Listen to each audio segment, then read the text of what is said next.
4 habits spiritually awake people quietly let go of. The privilege of a lifetime is to become who you truly are. Carl Jung.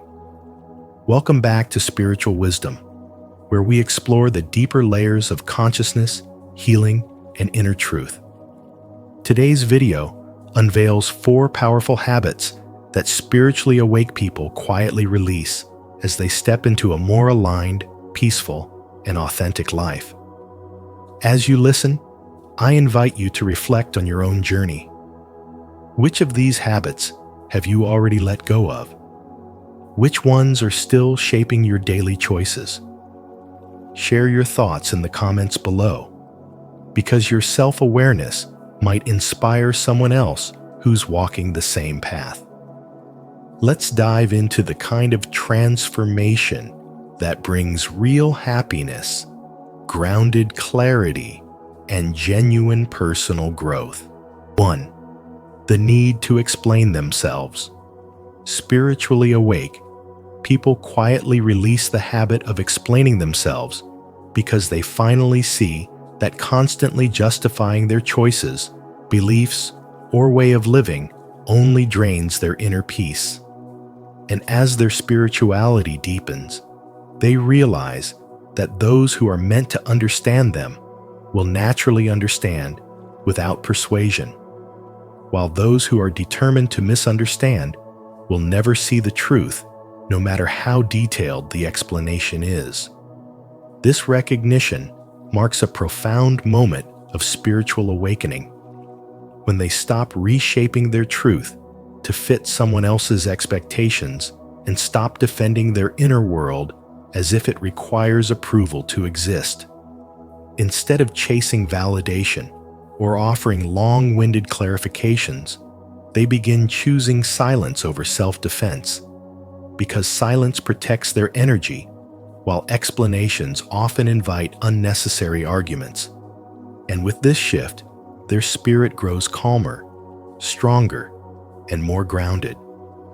As they move through life with this awareness, they no longer feel the need to prove their intentions or correct every misconception others hold about them.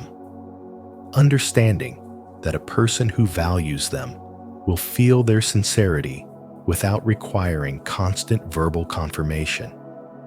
They release the urge to make their decisions look acceptable in the eyes of people who are not living their journey. And this release becomes a form of inner freedom.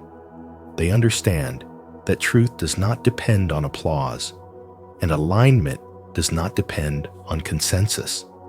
Their authenticity becomes steady, no longer shaken by the opinions or projections of others.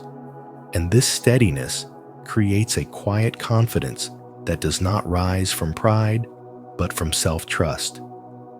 Through this deepening awareness, they notice a transformation in their relationships. Conversations become lighter because they no longer carry the burden of over-explaining. Interactions become clearer because they communicate from a place of peace, not from the fear of being misunderstood. They allow misunderstandings to exist without rushing to fix them, knowing that someone's inability to see their truth is not a reflection of their worth. This is where their energy shifts. Instead of pouring themselves into explanations, they invest their energy into living authentically, letting their presence speak louder than their words. Over time, people begin to feel this silent strength, because someone who no longer seeks permission to exist naturally radiates certainty and inner authority. Letting go of the need to explain becomes more than a behavioral change. It becomes an emotional boundary and a spiritual milestone. It shows that they no longer abandon themselves for temporary belonging and no longer sacrifice inner alignment for surface-level approval. They embrace the quiet truth that what is real does not need to be defended constantly, and what is misunderstood does not lose its value. In this stillness, They embody a level of confidence that cannot be forced or taught. It naturally emerges when a person deeply trusts their own path and recognizes that the right people feel their truth without needing it to be explained. 2. Addiction to certainty. Releasing the addiction to certainty is one of the most subtle yet powerful shifts that occurs on the path of spirituality and spiritual development, because it asks you to loosen your grip on the desperate need to always be right, to always have final answers, and to always feel mentally in control. This attachment often disguises itself as intelligence, confidence, or strength, when in truth it is rooted in fear, the fear of being wrong, the fear of losing identity, and the fear of standing in the unknown without a map. As you grow inwardly, you begin to notice how exhausting it is to constantly defend your opinions, how tense the mind becomes when it feels threatened by different perspectives, and how shallow many answers feel when they are rushed into existence simply to escape discomfort. At this stage, you slowly begin to see that certainty can become a cage rather than a refuge, and that clinging to fixed conclusions often blocks the deeper wisdom you are actually seeking. As this realization deepens, you start becoming comfortable with not knowing, and this comfort is not weakness or confusion, but a quiet strength rooted in trust. Instead of panicking when questions remain unanswered, you learn to sit with uncertainty without trying to force meaning onto it. And in doing so, your inner world becomes more spacious and less reactive. You begin to notice that some of the most important truths in life reveal themselves through experience, timing, and reflection rather than instant logic. This is how you become open to mystery, not as a vague idea, but as a living recognition that existence is layered, complex, and far beyond what the rational mind alone can fully grasp. Rather than feeling threatened by this mystery, you begin to feel humbled and even inspired by it, because it reminds you that life is not something to be conquered by answers, but something to be met with awareness. At the same time, your beliefs become more flexible, and this flexibility does not mean you lack values or direction. It means you are no longer rigidly attached to one version of truth as if it defines your entire identity. You begin to understand that what once made sense to you may evolve as your consciousness expands, and that growth requires room to revise, refine, and sometimes completely transform what you once believed. This flexibility allows you to listen more deeply, to learn from perspectives that once triggered defensiveness, and to respond with curiosity rather than resistance. In your relationships, this shift softens your communication because you no longer feel compelled to dominate discussions or prove your superiority. Instead, you become more interested in understanding than in winning. This is where authentic spiritual development becomes visible in everyday behavior. Less argument, more reflection. Less certainty, more awareness. Jung's message resonates deeply in this transformation. True wisdom is not certainty. It's the ability to live peacefully with uncertainty. When you embody this, you stop chasing mental control and begin cultivating inner stability instead. You learn that peace does not come from having all the answers, but from trusting yourself to remain grounded even when answers are absent. You begin to rely less on fixed conclusions and more on core values like honesty, humility, compassion, and integrity, which remain steady regardless of circumstances. With time, You notice that uncertainty no longer feels like a threat, but like an open space where growth can occur, insight can emerge naturally, and truth can unfold in ways that no rigid belief ever allows. From this shift arise clear lessons that reshape how you live and relate to the world. It becomes safe to say, "I do not know yet," because this honesty keeps the mind open and the ego soft.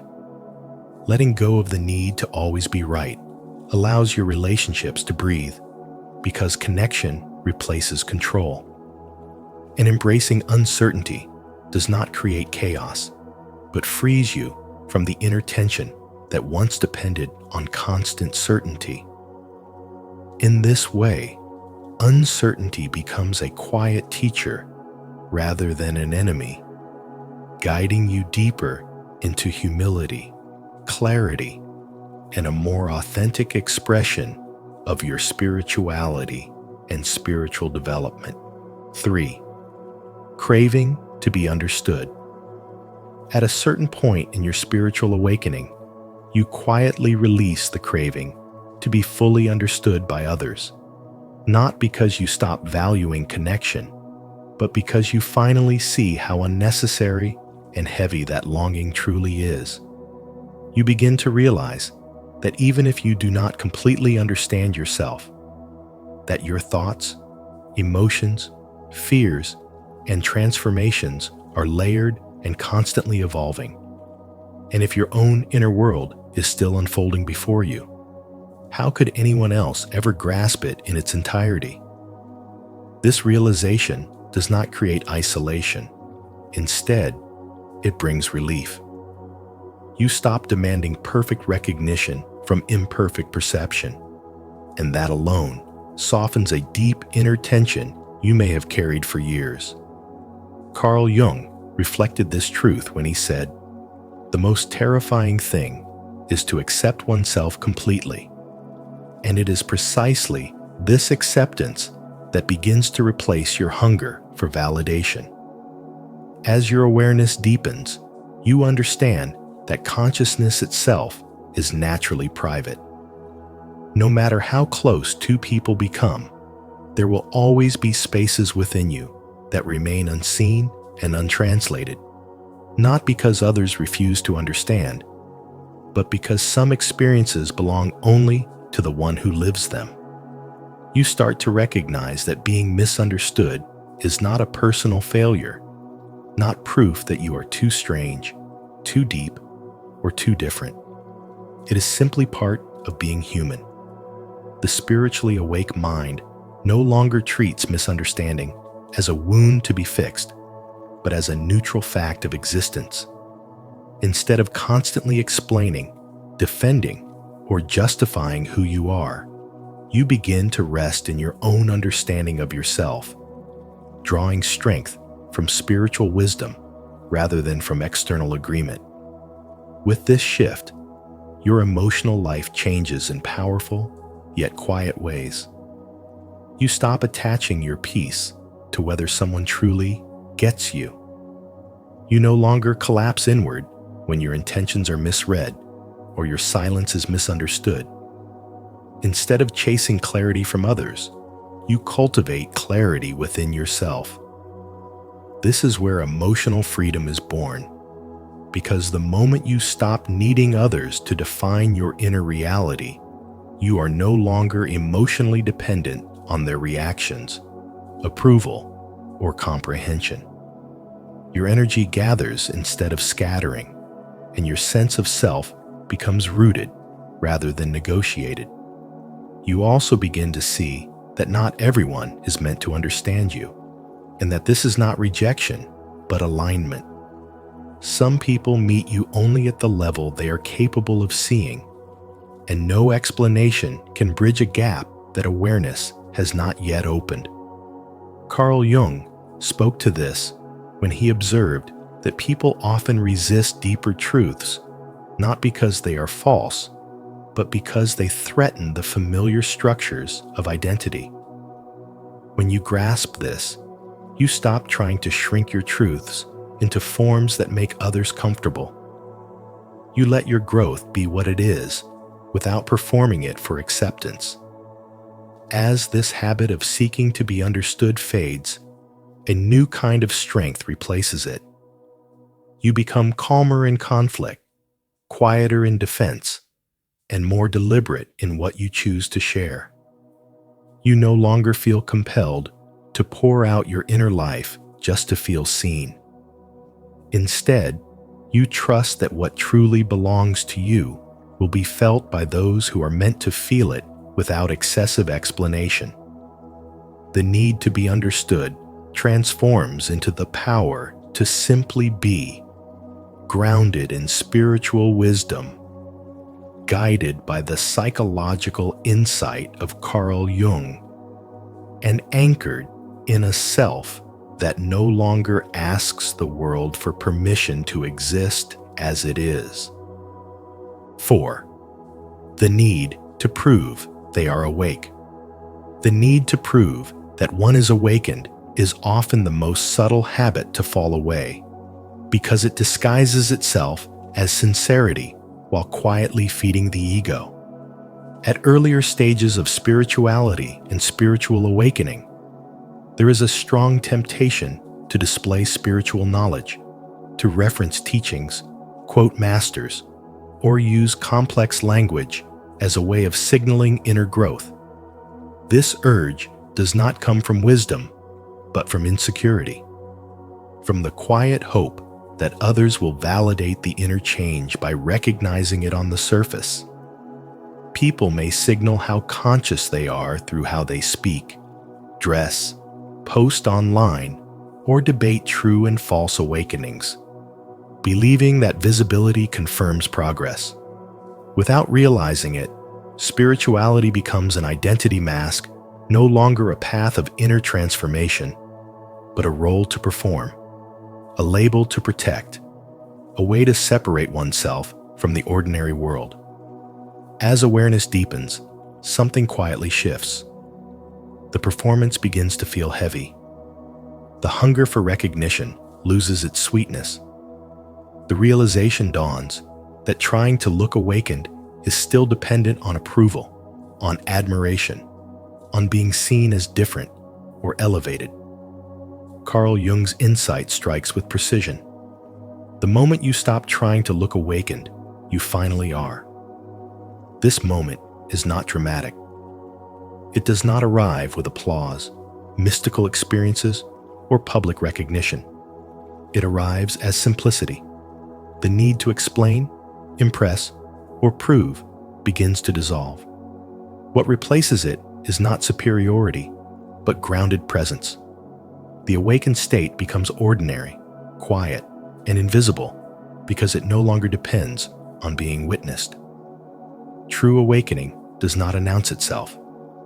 It reshapes the way a person listens instead of how they speak. It refines reactions instead of public identity. It shows itself in restraint rather than display, in humility rather than superiority, in steady emotional regulation rather than spiritual dramatization. When spirituality is no longer used as a costume, it becomes real. Knowledge turns into embodiment.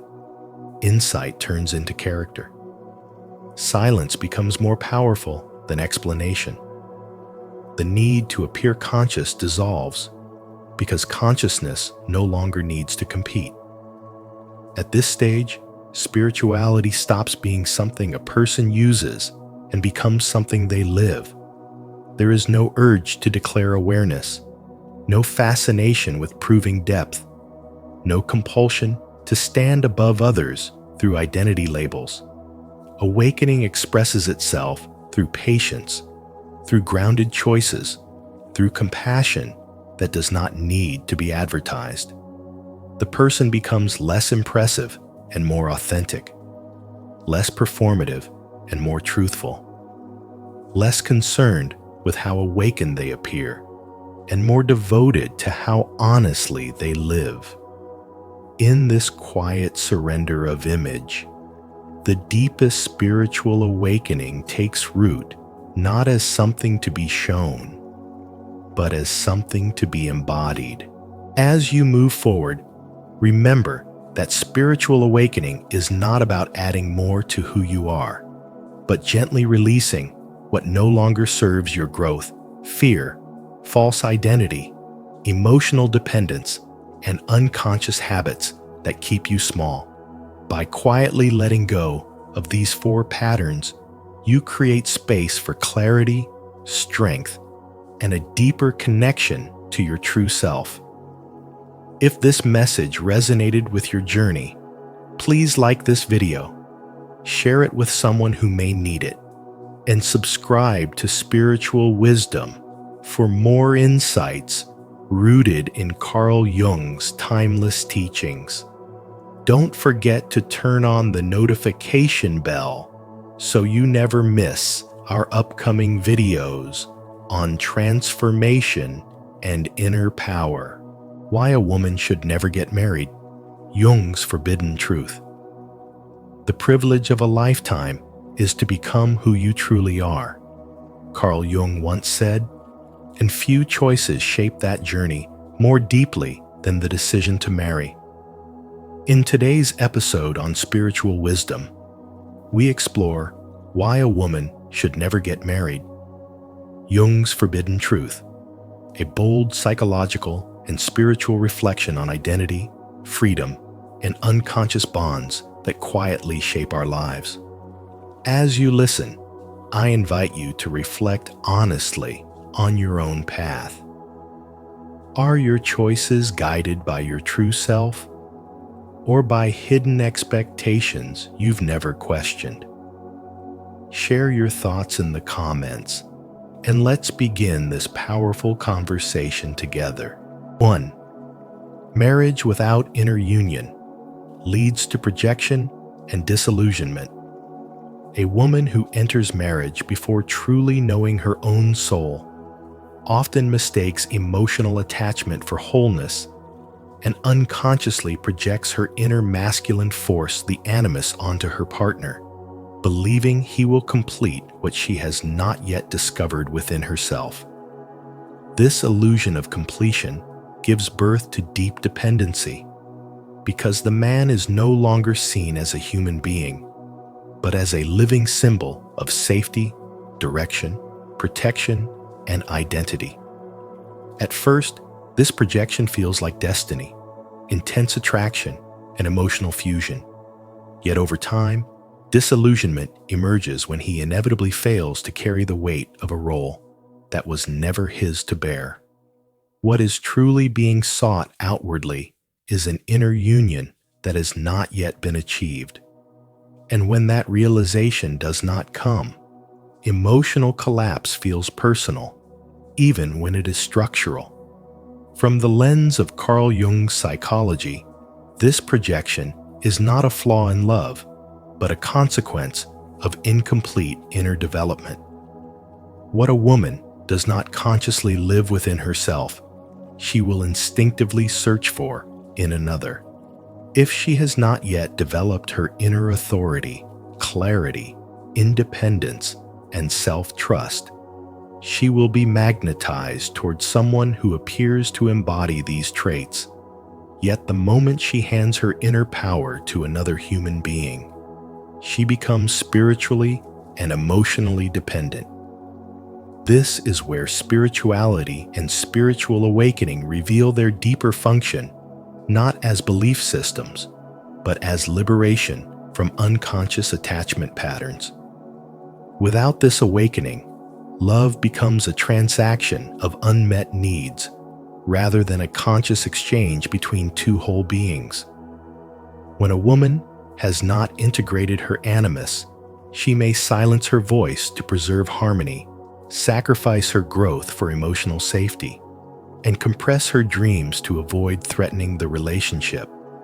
Over time, she may feel unseen, unheard, and energetically drained, yet remain attached to the bond because her identity is intertwined with the role she plays within it.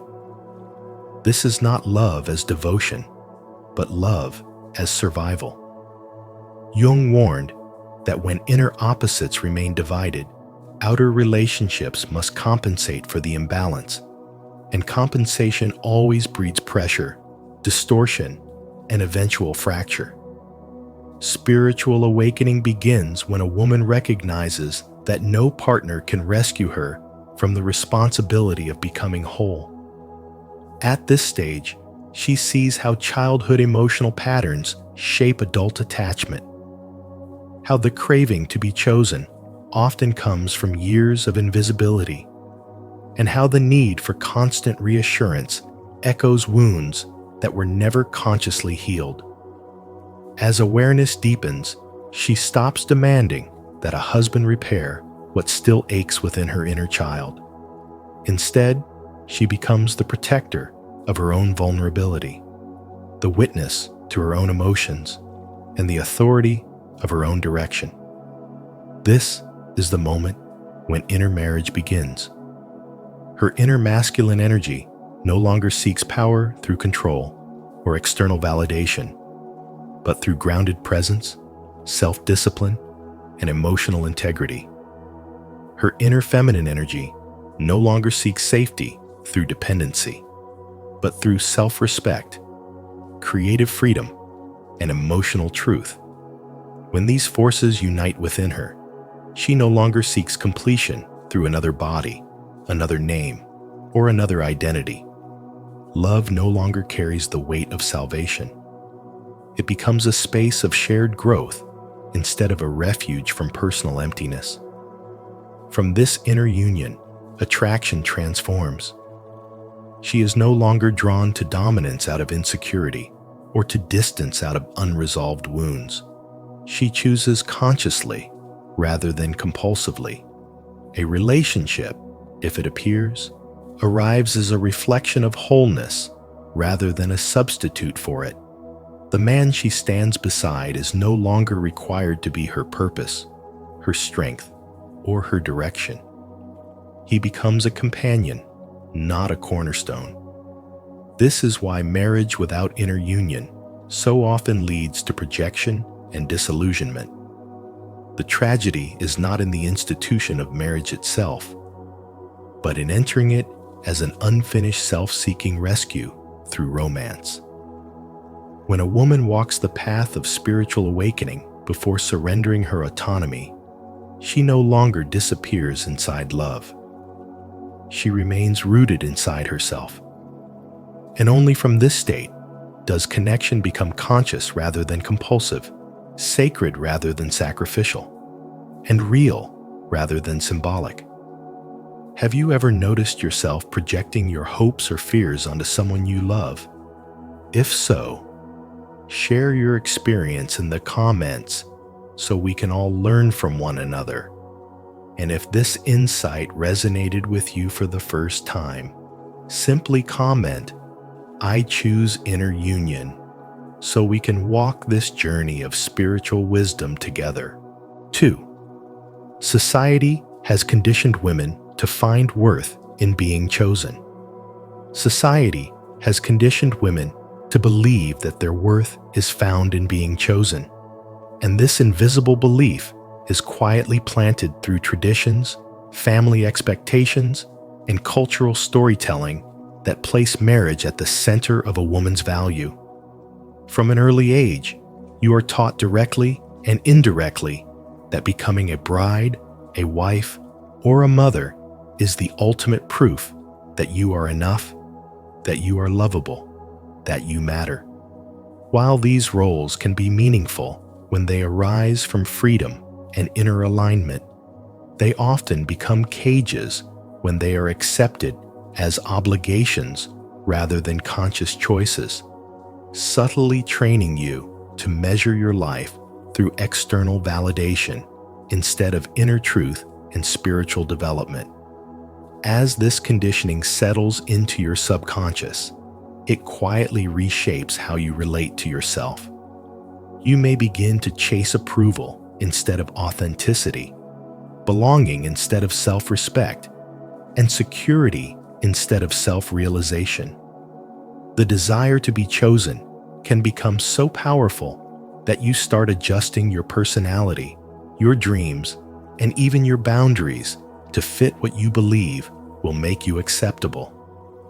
Over time, this creates an inner split, where your outer life looks socially successful, yet your inner world feels increasingly disconnected from your true self and from your own spirituality.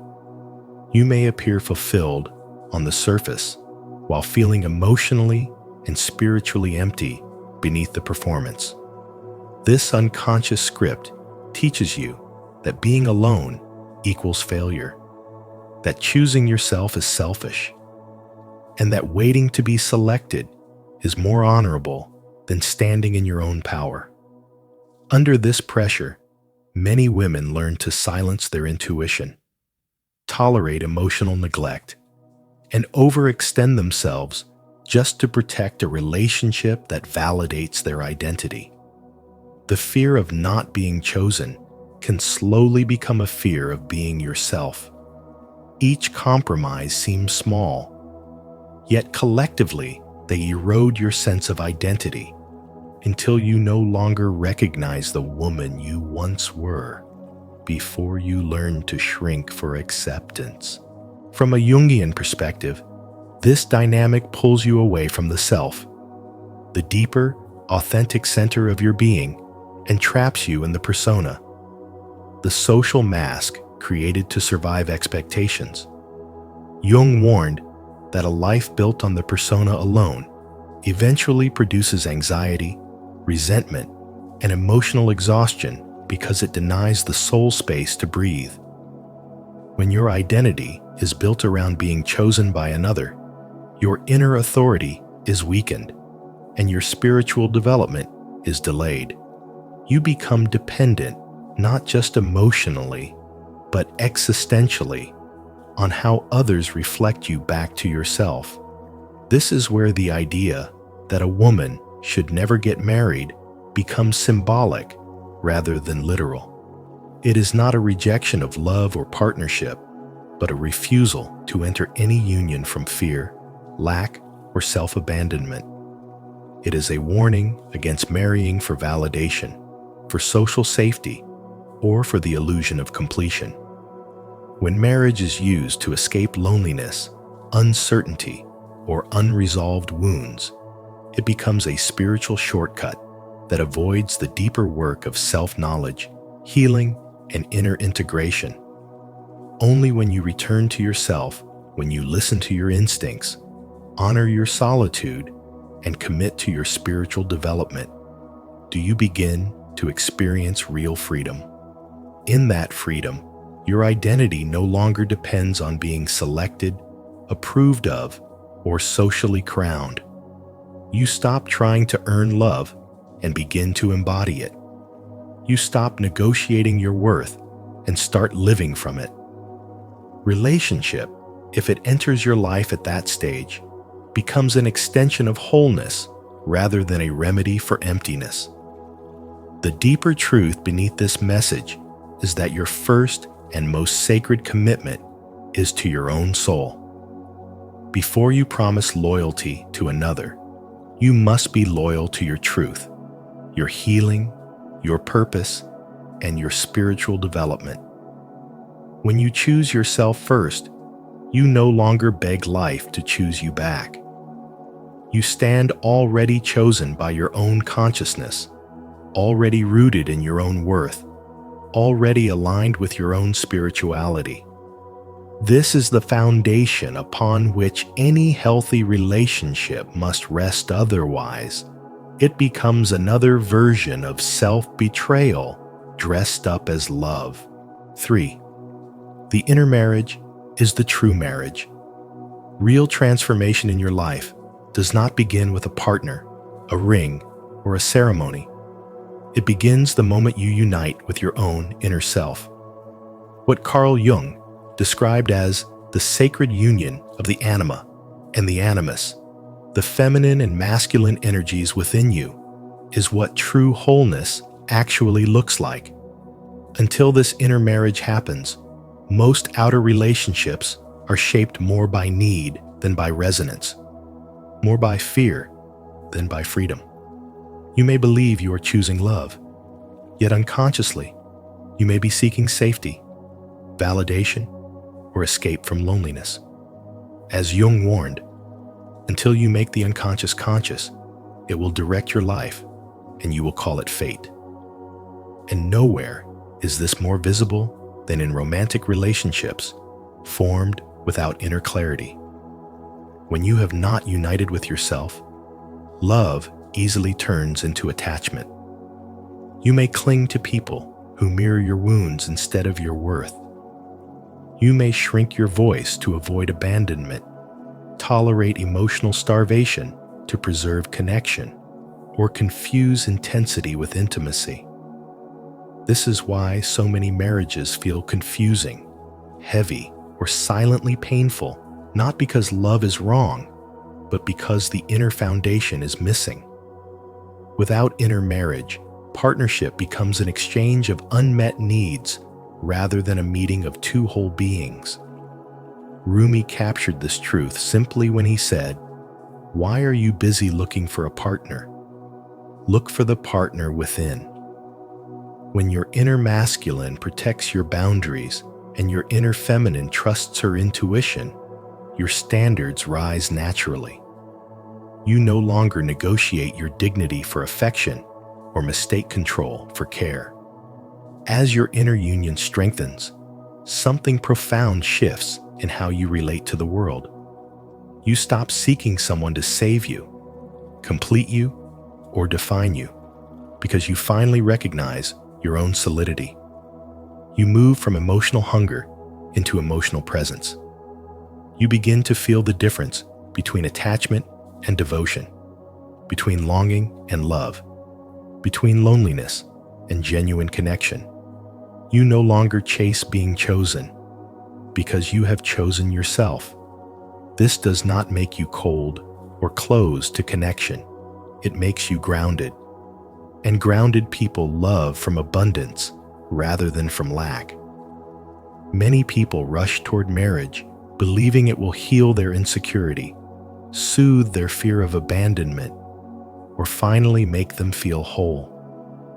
Yet those wounds do not vanish inside commitment. They simply move into a shared space and often deepen under pressure. Inner emptiness cannot be solved by outer structures. Only self-integration can do that. Jung taught that wholeness is not created by cutting off parts of yourself, but by fully integrating them. When you commit first to your inner world, you realize you were never broken. You were simply disconnected from yourself. Once your inner marriage is complete, relationships become a conscious choice rather than a survival strategy. Love becomes a celebration, not a rescue mission. If partnership comes, it adds to your freedom instead of replacing it. If it does not come right away, your life does not collapse into despair, because your center is no longer outside of you. This is the deeper layer of spiritual wisdom that few people are taught, that outer marriage without inner union often leads to quiet sacrifice and invisible loneliness, while inner marriage without outer validation creates peace that no external condition can steal. You stop fearing being alone because you are no longer abandoned inside yourself. You stop staying where your soul feels small because your inner authority is awake. You recognize that the most sacred vow is not spoken to another person, but lived in loyalty to your own truth. When you belong fully to yourself, every relationship you choose afterward is rooted in resonance rather than need, freedom rather than fear, devotion rather than dependency. And this is the real transformation that changes not only how you love, but how you live. If you're ready to honor your inner union and step into your true wholeness, comment below. I choose my inner marriage. 4. Romantic love often masks a fear of solitude and the unknown. Romantic love often hides a quieter truth beneath its beauty. For many women, the pull toward marriage is not always driven by deep, awakened love, but by a lingering fear of solitude and the unknown. From a young age, women are subtly taught that being alone is a failure, that time is running out, and that security must be chosen quickly before it disappears. Under this pressure, love becomes tangled with survival instincts, and the desire for companionship is fused with the fear of being left behind. What appears on the surface as devotion can, at its core, be the anxiety of standing alone in a world that equates partnership with worth. It is here that romantic love begins to mask fear, and fear becomes the silent architect of life-altering decisions. Carl Jung warned that what remains unconscious rules our lives as fate, and when fear is allowed to guide love, a woman may unknowingly bind herself not only to another person, but to the very anxiety she never fully faced. When marriage is chosen from fear rather than inner clarity, something subtle but profound is often lost in the connection to the woman's creative, mystical, or wild self. This is the part of her that dreams without permission, that feels deeply, that senses truth without needing proof. Yet society frequently asks her to tame this aspect of herself in exchange for stability, approval, and safety. Over time, she may trade instinct for routine, imagination for responsibility, inner fire for social acceptance. Jung understood that the wild self is not chaos, but a vital psychological force, the wellspring of authenticity and meaning. When it is suppressed, the result is not immediate disaster, but quiet disconnection, emotional dullness, unnameable grief, a chronic sense that something essential has gone missing. Externally, life may appear a successful home, partner, structure, but internally, the soul begins to hunger for the part of itself it abandoned. This is not simply emotional dissatisfaction. It is a spiritual fracture that expands slowly and silently. As the years pass, this hidden sacrifice often reveals itself through restlessness, quiet resentment, or a persistent feeling of emptiness that no achievement seems to heal. The woman may love her partner sincerely, yet still feel haunted by an unfulfilled inner life. This is where spirituality becomes more than belief, it becomes survival. Through spirituality, she begins to recognize that solitude is not a punishment, but a sacred space of self-return. In spiritual awakening, loneliness transforms into initiation, and the darkness of the unknown becomes a doorway rather than a threat. Jung once wrote that the privilege of a lifetime is to become who you truly are. Yet fear-based love pulls a woman away from that becoming and persuades her to shrink herself into what is expected. Spiritual awakening reverses this process. It teaches her that she is not incomplete on her own, that partnership is not meant to rescue her from emptiness, but to meet her wholeness. This is why Jung's insight feels so unsettling. Many romantic bonds are not unions of liberated souls, but negotiations between unresolved fears. Two people do not always meet from strength, but from mutual avoidance of inner emptiness. When this happens, marriage no longer becomes a conscious shared journey. It becomes a shelter built against the terror of facing oneself. Yet when a woman matures through spirituality and undergoes true spiritual awakening, her relationship to love changes completely.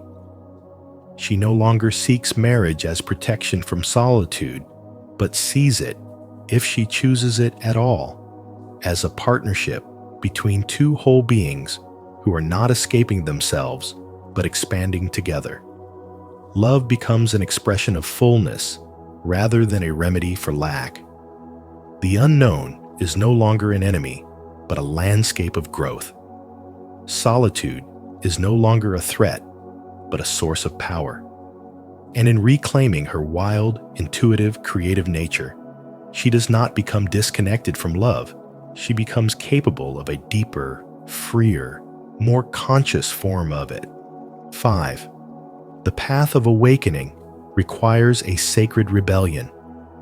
The path of awakening demands something most people are never taught how to give: a sacred rebellion against the invisible rules that have governed the inner world since childhood. To individuate, as Carl Jung described, a woman must disobey the internalized voices of patriarchy that quietly tell her she is only worthy when she is pleasing, serving, sacrificing, or shrinking herself to fit the emotional comfort of others. This rebellion is not against love, not against men, and not against relationship itself, but against inner oppression, false beliefs, and inherited roles that slowly cage the soul. You were not born to be a function in someone else's life.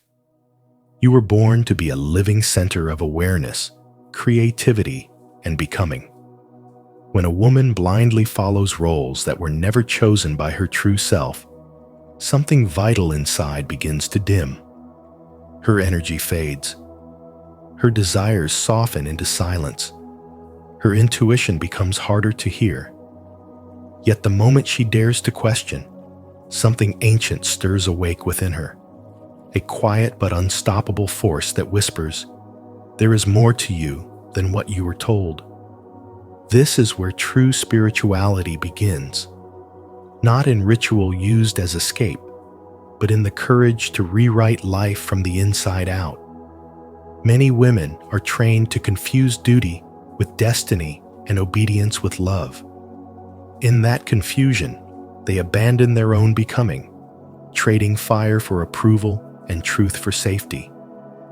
The soul, however, was never designed to live inside a cage, even one decorated with romance, tradition, or the fear of being alone. This is why Jung's forbidden truth strikes so deeply. It reveals that marriage, when entered unconsciously, can become another structure that demands the quiet death of the wild, creative, sovereign self. Not because love is wrong, but because love without selfhood becomes self-erasure. When a woman abandons her individuation for belonging, she does not gain union, she loses herself. A relationship built upon that loss becomes a slow betrayal of the soul rather than a meeting of equals. True union can only emerge when two whole beings meet without needing to disappear inside each other. That wholeness is forged through the sacred rebellion of saying no to what diminishes you, even when everyone expects your yes. Ancient systems do not survive merely through rules. They survive through the fear inside you that obedience is safer than freedom. Yet every awakening in history begins with someone who chooses truth over comfort. In this case, that truth begins the moment you recognize that your worth does not come from usefulness, beauty, loyalty, or sacrifice, but from the simple fact that you exist as a conscious being within a living universe. Once you begin to live from that knowledge, your spiritual development accelerates naturally. You no longer beg for permission to become who you are. You no longer negotiate with your own intuition. You stop apologizing for your depth, your solitude, your vision, and your refusal to shrink. This shift does not make you cold or distant. It makes you clean inside. Love chosen from wholeness is no longer a transaction of fear, abandonment, or rescue. It becomes a meeting of light rather than an exchange of wounds. This is the true engine of spiritual development. The movement from unconscious survival into conscious creation, from inherited identity into embodied truth, and from silent obedience into authorship of one's own life. The rebellion itself is not loud. It is not angry. It is not destructive. It is deeply quiet and utterly unwavering. It is the daily decision to listen more to your soul than to fear, to your truth more than to tradition, and to your becoming more than to expectation. When that decision becomes stable within you, your sense of self no longer depends on validation. You stop asking whether you are allowed to live freely and begin living as if your freedom were always sacred. You learn that your worth is not earned through sacrifice. Your identity is not defined by roles. Your spirituality deepens only when you choose truth over approval, and your spiritual development accelerates the moment you stop betraying yourself for belonging. Love, at its highest expression, should never require self-abandonment, because the most sacred relationship you will ever build is the one you learn to sustain with your own awakened soul. If you feel the courage to walk your own path of awakening and sacred rebellion, don't forget to like, subscribe, and share your thoughts in the comments below. Let's rise together in truth and inner freedom. 6. The woman becomes an archetype of wholeness and cosmic love. When you integrate your shadow and awaken your inner masculine energy, you stop searching for validation, permission, or ownership because something profound has already completed itself within you. And as Carl Jung once said, until you make the unconscious conscious, it will direct your life and you will call it fate. Meaning that the moment this inner integration happens, you are no longer pulled by unconscious cravings for someone else to finish your story. Instead, you become luminous from within, whole by your own realization, and your love transforms into something that flows from abundance rather than from fear or emptiness. You no longer love in order to be completed. You love as a natural expression of consciousness, a quiet radiance that rises from inner stability.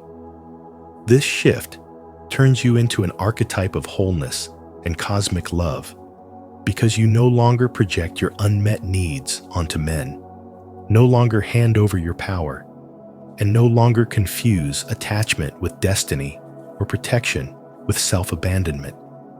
You begin to understand that real love is chosen, not begged for. And as Jung beautifully said, the meeting of two personalities is like the contact of two chemical substances. If there is any reaction, both are transformed. Yet that transformation can only be sacred when both souls are standing whole, not wounded or starving for identity. From this awakened center, even romance feels different, cleaner, lighter, more honest, because it is no longer driven by wounds, but by resonance, not by fear, but by freedom.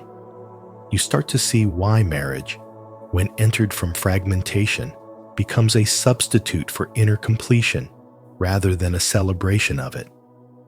A woman who marries from lack often searches for a savior, but a woman who stands in her spiritual wisdom no longer seeks rescue.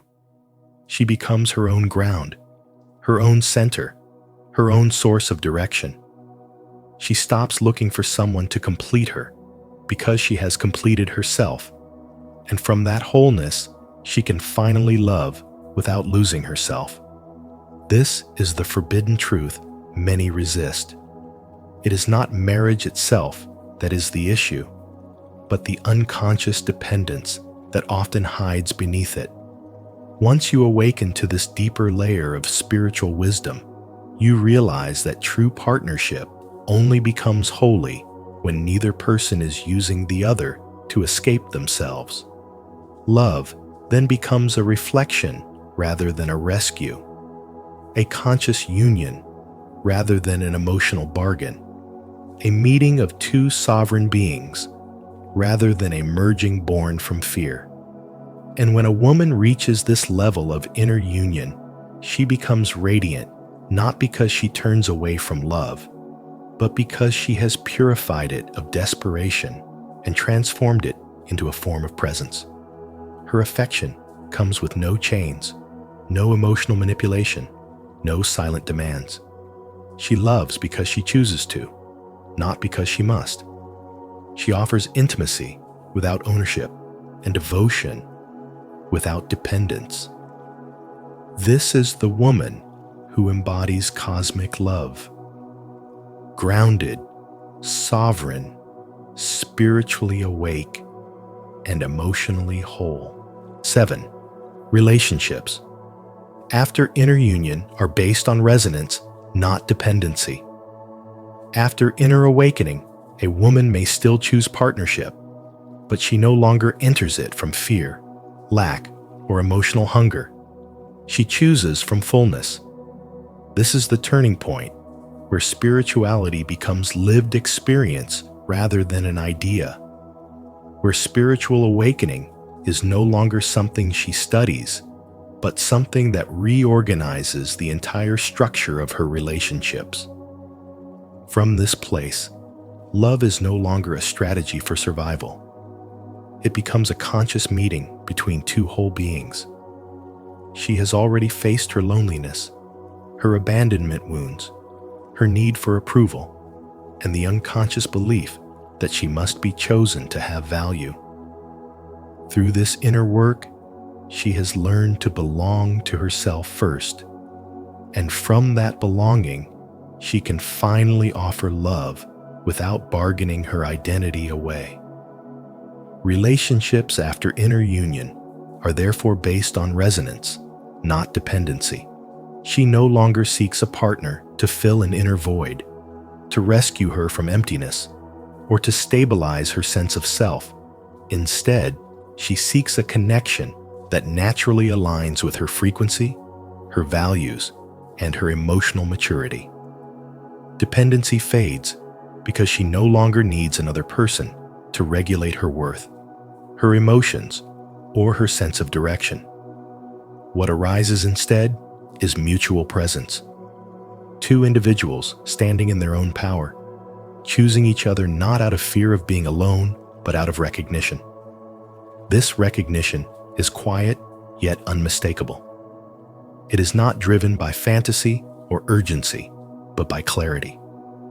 These sacred unions are rare because they demand awareness from both sides. They require two people who have faced their shadows instead of projecting them, who take responsibility for their emotional wounds instead of outsourcing their healing. In such relationships, love is not built on illusion, but on honesty.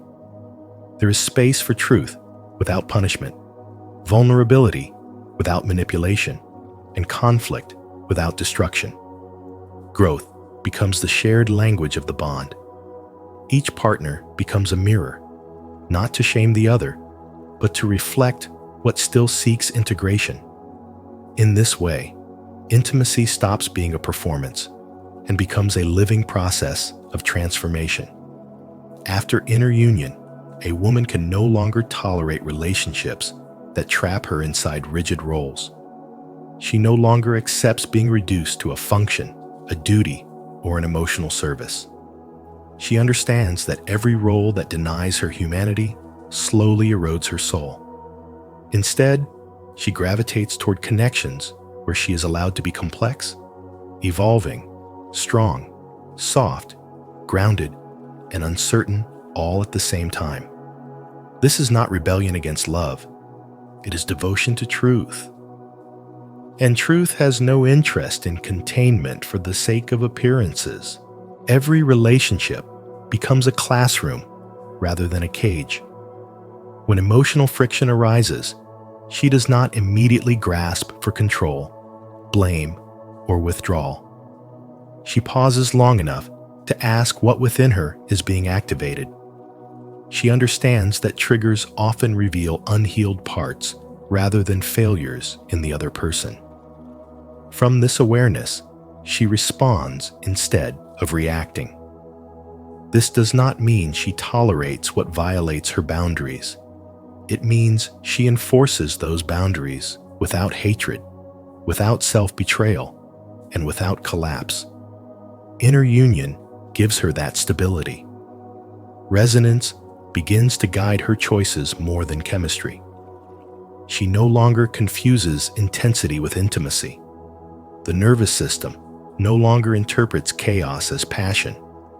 Instead, she learns to feel the difference between emotional addiction and emotional safety. A resonant connection does not overwhelm her sense of self. It strengthens it. It does not demand urgency. It allows timelessness. It does not destabilize her nervous system. It steadies it. Love becomes something that supports her breath rather than disrupts it. Freedom, not obligation, becomes the force that keeps partners together. No one is trapped by fear of abandonment, financial dependence, social pressure, or spiritual guilt. Each person remains because they want to, not because they must. This freedom paradoxically deepens commitment because what is chosen freely carries more integrity than what is maintained through fear. The relationship lasts not due to control or possession, but because both souls continue to find meaning in walking together. In this state, love becomes a field of mutual evolution. Each partner grows not by losing themselves, but by becoming more of themselves. The relationship does not promise constant comfort. It promises truth. It does not guarantee ease. It guarantees consciousness. And from that consciousness, something far more enduring than dependency is born shared becoming. This is not love as escape from self, but love as the expansion of self. Share your reflections in the comments below. Have you felt the difference between resonance and dependency in your relationships? I'd love to hear your experiences. Now, let's continue exploring the next powerful truth on the path of spiritual wisdom. 8. The alchemical journey requires facing the dark night of the soul. The alchemical journey you are invited into is a path that demands everything false to fall away, because true individuation, as Carl Jung explained, requires a spiritual death, a dissolving of the identities, roles, expectations, and illusions that once shaped how you saw yourself and how the world saw you. It is a shedding that feels like loss, but is actually liberation. And as you step into this deep inner work, you will find yourself walking through isolation, chaos, dreams, and shadows that strip away every layer that is not truly yours. This descent is not a punishment, but a sacred initiation, because the woman who dares to enter the dark night of the soul is stepping into the very fire that will purify and remake her. And although the path feels heavy and disorienting, it is through this breaking that the deeper truth of your spirit begins to rise. You may feel disconnected from the life you once knew, uncertain about who you are becoming, or shaken by emotions you cannot name. Yet these experiences are not signs of failure, but proof that the old self is dissolving so the real self can breathe. Jung's teaching: one does not become enlightened by imagining figures of light, but by making the darkness conscious, reveals why this stage is unavoidable. You cannot grow by avoiding your shadows. You grow by meeting them with courage and honesty. The confusion, the loneliness, the emotional unraveling are the sacred fire burning away the social masks, borrowed identities, and inherited beliefs that once defined your worth. Every fragment that falls away is clearing space for sovereignty, clarity, and inner authority to emerge. And though it feels like everything familiar is collapsing, What is truly happening is a restructuring of your soul around truth instead of fear. This is why the dark night of the soul must be understood as preparation rather than destruction, because nothing authentic can rise on a foundation built from pleasing others, performing roles, or chasing validation. The woman who walks this path begins to see that silence teaches more than noise, that solitude strengthens more than company, and that the dreams and shadows she once ignored now carry insights that logic alone could never provide. Spirituality, at its core, is not about seeking light, but about integrating the parts of yourself you once tried to escape. And spiritual development requires you to stay present with the discomfort long enough for transformation to complete its work. When the fire has finished its refining, you return to yourself without the need to be anything for anyone. You no longer cling to identities that kept you small, to relationships that drained your essence, or to beliefs that muted your inner voice. Instead, you stand in a quiet strength, softer but unshakable, aware that every breakdown was actually a breakthrough reshaping your life from the inside out. You understand that the dark night was not an interruption. It was the crossing that led you to your essence. And from this place of inner rebirth, you carry the lessons that truly liberate you. That facing your shadows is a path to personal power. That your pain is a teacher, not an enemy. That the fire purifies but never destroys what is real. And that the woman who survives this journey rises with a depth, clarity, and truth she could never have found without walking through the darkness. 9. The ultimate truth. She is the marriage she was seeking. The forbidden truth is not that love is an illusion, but that you were never meant to seek completion through another person. The truth is that you are both bride and groom, lover and beloved, the one who longs and the one who fulfills. When this realization awakens within you, the question of marriage begins to dissolve, not because love loses its value, but because love outgrows the need for external validation. What you were searching for in another was always trying to return you to yourself. As Carl Jung revealed with piercing clarity, until you make the unconscious conscious, it will direct your life, and you will call it fate. And for many, the unconscious pursuit of marriage is not romance, but a hidden attempt to escape inner emptiness. When you become whole, love no longer feels like hunger. You stop reaching outward as if something essential is missing. Instead, love becomes an overflow rather than a demand. You realize that much of what people call love is actually fear, dressed in longing, the fear of being alone, unseen, or unchosen. Yet wholeness changes everything. You no longer ask another to carry your wounds, stabilize your identity, or give meaning to your existence. You become rooted in your own presence. Life itself becomes sacred.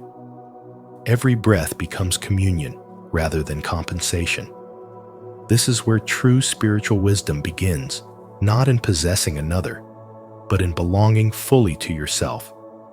As this inner union deepens, your understanding of relationships shifts from dependency to devotion, from survival to conscious connection. You stop trying to be saved and start learning how to stand. You stop bargaining for love and start radiating it. Jung's work on individuation reveals that the integration of your inner masculine and feminine is the real marriage. And without that union inside, every external union becomes fragile, burdened with impossible expectations. When you place the responsibility of your wholeness on another human being, love collapses under unbearable weight. But when you carry your own wholeness, love becomes light. This is why the woman who becomes whole no longer enters relationships from fear, nor avoids them from bitterness. She simply sees clearly. She does not reject marriage, but she is no longer ruled by it. She no longer needs permanence to feel safe or permission to feel worthy. Her identity is not shaped by whether she is chosen, but by whether she is aligned with her truth. Rainer Maria Rilke once wrote, "Love consists in this, that two solitudes protect and touch and greet each other." Most people demand that another fill their solitude before ever learning how to meet it themselves. But the whole woman has already made peace with her own inner space. From this state of inner alignment, love becomes cosmic rather than conditional. It is no longer driven by attachment to outcome, but by presence. She no longer fears abandonment because she is already anchored within. She no longer chases devotion because she embodies it. And in this embodiment, something extraordinary happens. She stops seeking home in another's arms because she has finally become home within herself. As Lao Tzu said, "When you realize there is nothing lacking, the whole world belongs to you." And when nothing is lacking within you, nothing outside controls you. This is the deeper meaning behind the idea that she is the marriage she was seeking. It is not an attack on love, but a liberation of it. Not a rejection of union, but a return to sacred unity at the source. From this place, partnership is no longer a necessity. It is a conscious choice. No longer a rescue, it is a sharing. No longer a wound seeking relief. It is two flames choosing to burn side by side without consuming one another. The forbidden truth was never that marriage is wrong, but that it was never meant to replace the divine union within you. And when that inner marriage is complete, love does not disappear. It becomes vast, steady, and free. If this message resonated with you, comment, "I am already whole" below. Your reflection helps us connect on a deeper level. In the end, this is not a message of rejection toward love or commitment, but a call for deep awareness, self-sovereignty, and conscious choice. Through Jung's forbidden truth, we are reminded that a woman's wholeness, identity, and purpose must never be sacrificed for social approval or unconscious attachment. Marriage, when entered unconsciously, can become a psychological cage, but when chosen with self-mastery, it can be a sacred union of two complete souls. If this message resonated with you, please like the video, share it with someone who needs to hear this truth, and subscribe to Spiritual Wisdom for more transformative insights. Don't forget to turn on the notification bell so you never miss our upcoming videos.